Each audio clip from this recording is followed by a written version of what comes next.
तिकोणा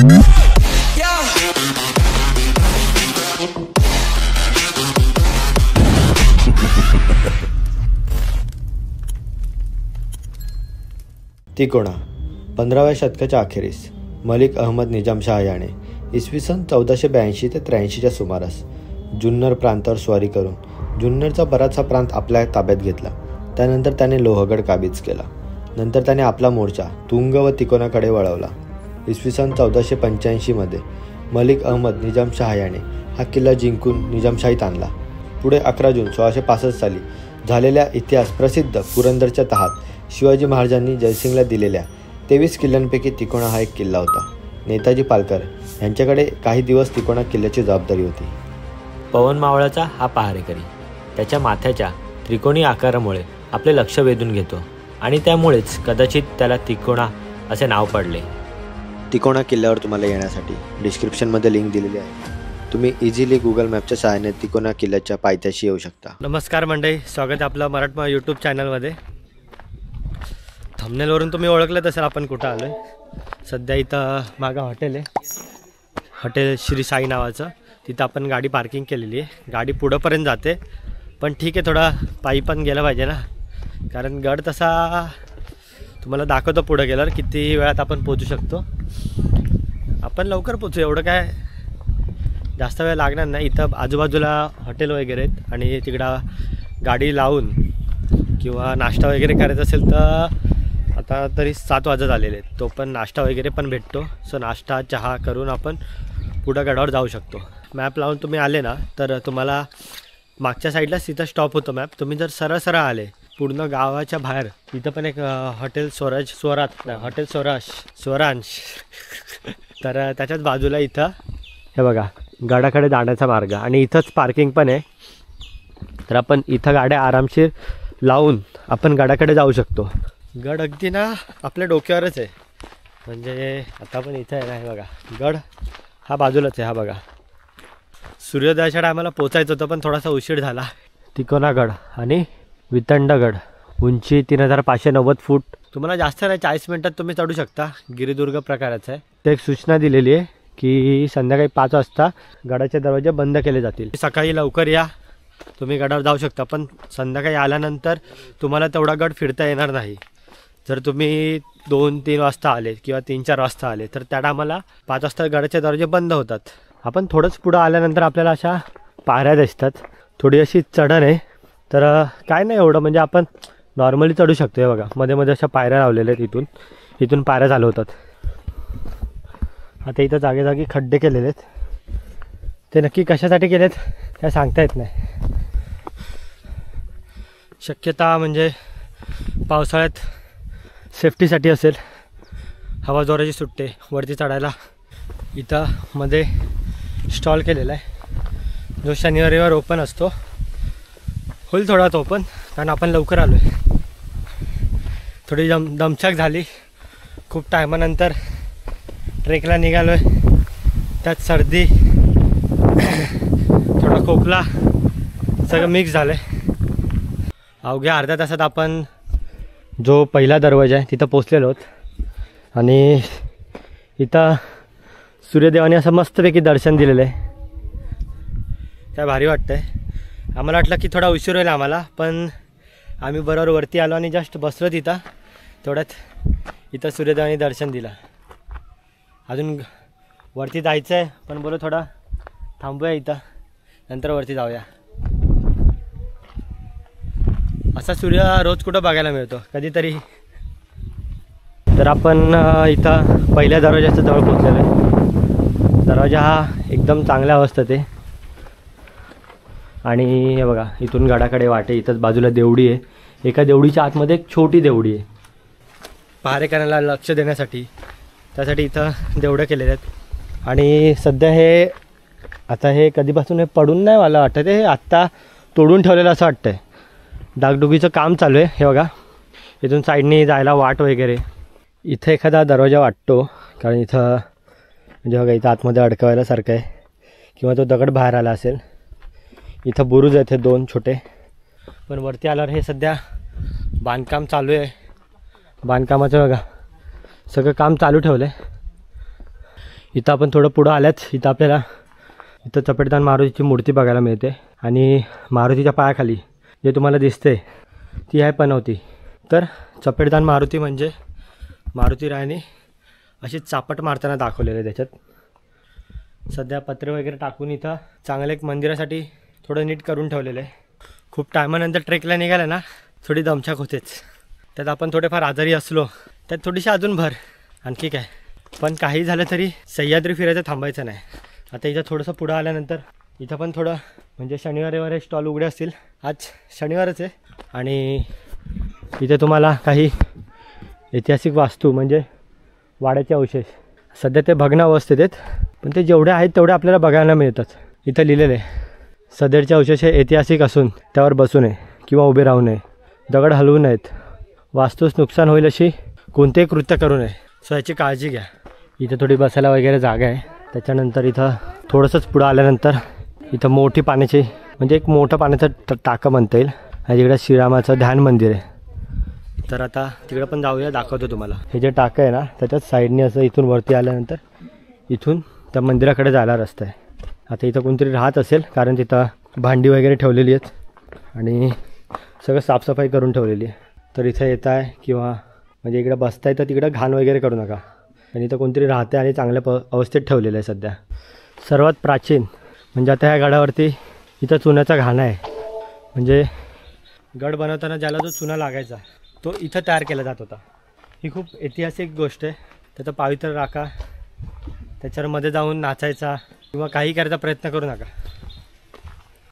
आणि इथूनच ह्याच्याच बाजूने इथं आपल्याला बाले किल्ल्याकडे जायला रस्ता आहे. तिथून आपण वरती येताना ना इथून अशा ना भक्कम पायऱ्या बघायला मिळतात. छोट्या छोट्या पायऱ्या आहेत पण वरती जायला अशा एकदम स्टीप चढाई आहे थोडी. सूर्यदेवाने बाजूने दर्शन दिलेलं आहे. आपण पण निघूया चला. थोडं चढताच इथं बाले किल्ल्याचा दरवाजा आहे. तो पण सध्या सुव्यवस्थित एकदम चांगला आहे. इथं हे बघा हा इथं बाले किल्ल्याचा दरवाजा आहे. तर तो अजून पण चांगल्या अवस्थेत आहे. आणि इथंच आपल्याला एक छोटा पाण्याचा टाका बघायला मिळते. त्याच्यानंतर इथे गुहा म्हणता येईल. इथं एक मोठी गुहा आहे. त्याच्या आतमध्ये पण तिकडे आतमध्ये गुहा आहेत. आणि इथून जशा कलावंतीन किंवा आता गोरखगड अशा थोड्या 70 ते 80 डिग्रीमध्ये पायऱ्या बघायला मिळतात. इथं बाजूला थोडा पकडायला वगैरे केलेलं आहे चांगलं. सो थोडा म्हणजे थोडा भीती वाटत असेल किंवा चढता येत नसेल, जमत नसेल तर थोडा याचा आधार घ्या आणि त्याच्या हिशोबाने चढा. हे सरळच म्हणता येईल. आपला गोरखगड आला, कलावंतीन आले, प्रत्येक गडाची एक वेगवेगळी खासियत आहे. आणि याचा पण तो एक दरवाजा झाल्यानंतर आपण बालेकिल्ल्याच्या दुसऱ्या दरवाजाजवळ येतो. तो पण असा यू आकाराचा आहे, थोडं गोमुखी म्हणता येईल. आणि सध्या दरवाजा नाही पण दरवाजाच्या आजूबाजूचं काम आहे ते एकदम म्हणजे बांधकाम चांगल्या अवस्थेत आहे. थोडा आवाज समजून घ्या, थोडा खोकला झाला आहे. आणि आपण गडाच्या वरती आलो आहे. अजून थोडं वरती जायचं बाकी आहे, जाऊया. सध्या इथं आजूबाजूला जे आहे ते बघूया. पिण्याच्या पाण्याकडे व लेणी म्हणजे आता तुम्हाला दाखवतो मी. हा जो दरवाजा दिसतोय तुम्हाला, हा जो दरवाजाने आपण वरती येतो त्याच्याच साईडनी इथून आपल्याला लेणी आणि पिण्याच्या पाण्याचा टाका बघायला भेटते. इथं थोडंसं बंद आहे. इथून बघा शत्रूवर हमला करण्यासाठी इथून डायरेक्ट जागा करून ठेवली. तर इथून आपल्याला इथून नीट बघसाल तर थांबा तुम्हाला दाखवतो. इथून नीट बघसाल तर खालीचा जो दरवाजा आहे तो दिसतो. म्हणजे शत्रूवर आपण डायरेक्ट इथून हल्ला करू शकतो. त्याच्यानंतर इथून आपण थोडं वरती पुढे आल्यानंतर हे बघा ह्या साईडला ही लेणी.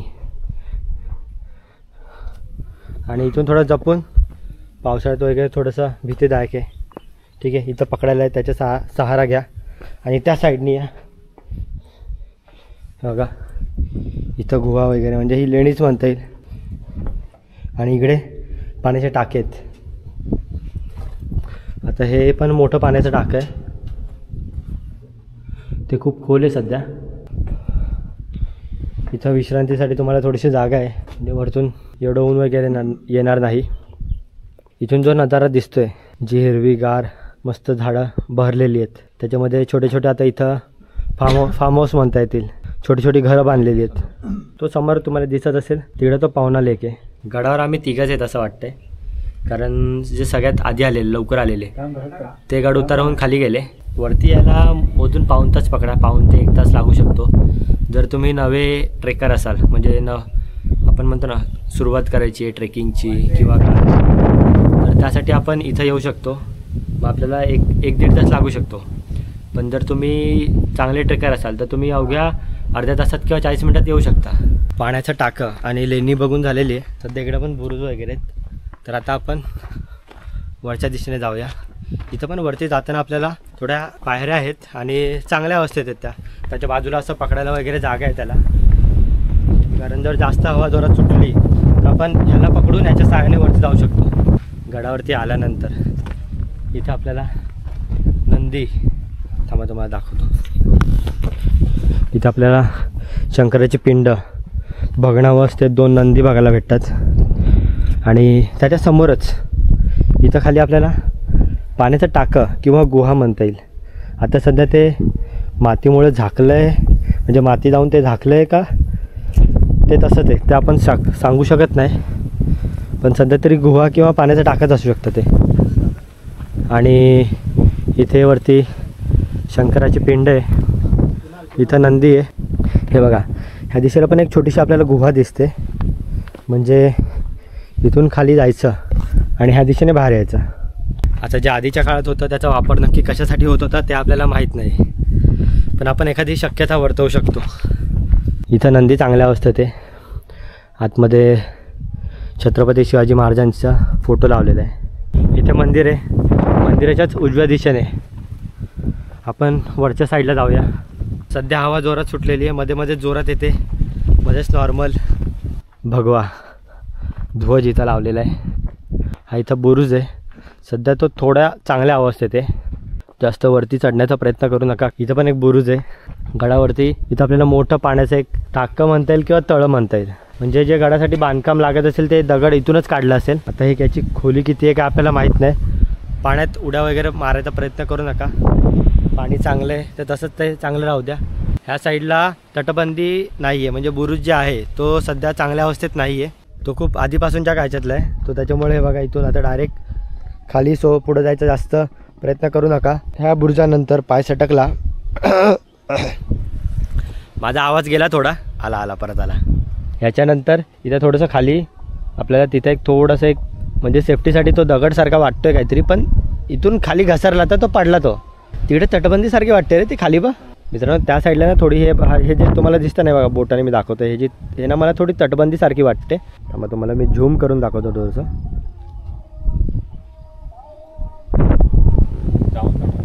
ही जी तटबंदी दिसते ना, म्हणजे ती तटबंदीच सारखी वाटते. आता आधीच्या काळात काय होतं तिथं काय सांगता येत नाही.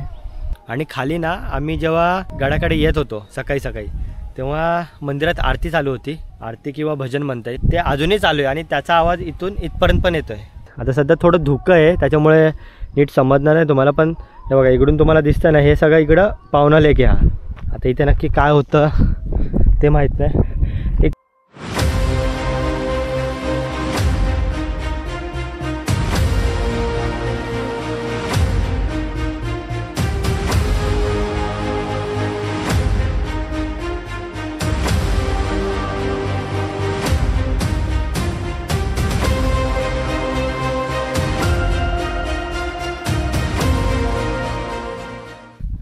आता गड एक्सप्लोअर करून झालेला आहे. आता आपण गड उतरायला सुरुवात करूया.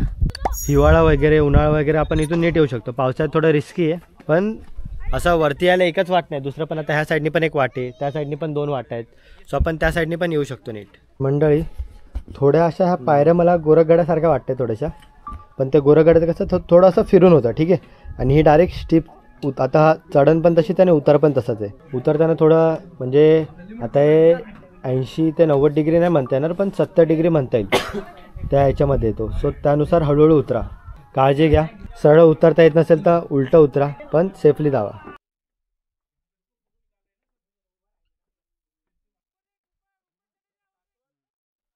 तर तुम्ही गोरखगड असू द्या, भैरवगड असू द्या, असे कळसूबाई, अजून कलावंतीन. जर तुम्ही असे ट्रेक केले असाल ना तर तुम्हाला हा ट्रेक काहीच वाटणार नाही. म्हणजे हे फक्त आपल्याला नॉर्मल पायऱ्यांमधून फक्त वरती चढायचं आहे. जे आम्ही गाड्यांची नावं घेतली किंवा कळसूबाई देवीचं जे खरे ते मोठं, तर तिकडे जाताना किंवा बाकी ठिकाणी असं जाताना हवा खूप चाललेली असते आणि ते खूप उंचावरती आहे. त्यावेळेस तर एक खूप काळजी घ्यायला लागते. इथं तर म्हणजे छोट्या छोट्या पायऱ्या होत्या, त्याच्या सहाय्याने आपण नीट एकमेकाला पकडून किंवा तिथं जे बांधलेली दोरी वगैरे बांधलेली लोखंडाची वायर सारखी बांधलेली आणि त्याला पाईपानी गुंडाळलेलं आहे. सो त्यानुसार त्याला पकडून तुम्ही खाली येऊ शकता चांगले. बाकीच्या गाड्यांवर तुम्हाला असं काही पकडायला नाही आहे, तेव्हा थोडी रिक्स घेऊनच तिकडे जावा. पण हा नवीन ट्रेकरसाठी गड बरोबर आहे. म्हणजे आपण अवघ्या अर्धा तास किंवा पाऊण तासात आपण गडावर येऊ शकतो. 1 तास पण नाही लागत. म्हणजे आपल्याला गड एक्सप्लोअर करायचा असेल तर अर्धा पाऊण तासात आपण गड एक्सप्लोअर करून पुन्हा आपण खाली जाऊ शकतो. तर मंडळी, आपण गड उतार होऊन आता बाईकच्या दिशेने चाललो आहे. तर व्हिडिओ इथंच मी समाप्त करतो. व्हिडिओ कसा वाटला कमेंटद्वारे नक्की कळवा. व्हिडिओ आवडल्यास लाईक, शेअर आणि कमेंट करायला विसरू नका. आणि चॅनलला सबस्क्राईब केलं नसेल तर सबस्क्राईब करा, जेणेकरून नवनवीन व्हिडिओचे अपडेट तुमच्यापर्यंत पोचत राहतील. भेटू एका नवीन व्हिडिओमध्ये. तोपर्यंत जय महाराष्ट्र.